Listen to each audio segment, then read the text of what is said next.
It's Lucy's birthday, and I'm going to surprise her with a ride-on toy. It's green, and although Lucy is a little tomboy, she still likes pink. I've taken everything off,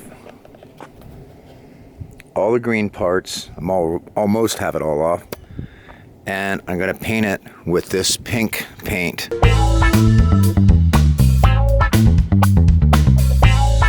So here we go. It's a little bit windy out. So what I did was I made a little paint box out of the container that it came in. That's what I'm gonna do, paint all those parts. Okay, so what I'm doing is I'm prepping this by using a 3M pad just to do the plastic, get the plastic scuffed up so the paint sticks better. I am hoping. This paint I'm using is this Universal Advanced Formula by Rust-Oleum, and it's supposed to be a primer and a paint at the same time.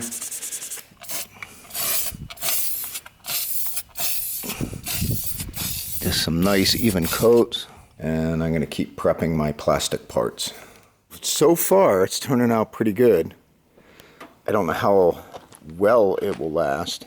I'm going to finish assembling this thing. Not on the wheels, but on the fenders. I'll probably go ahead and do a light sand and then hit it with another coat if I have time. I assembled it now. As you can see, this thing is kind of robust. It goes 5 miles an hour.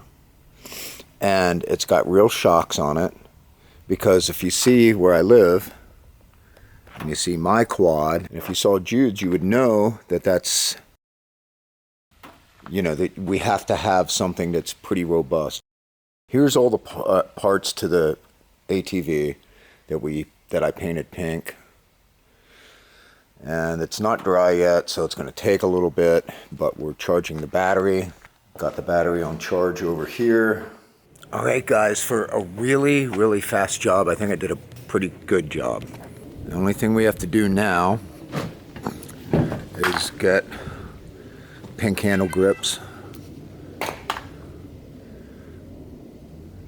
and put the battery in. Happy birthday to you! Yay! Oh, together!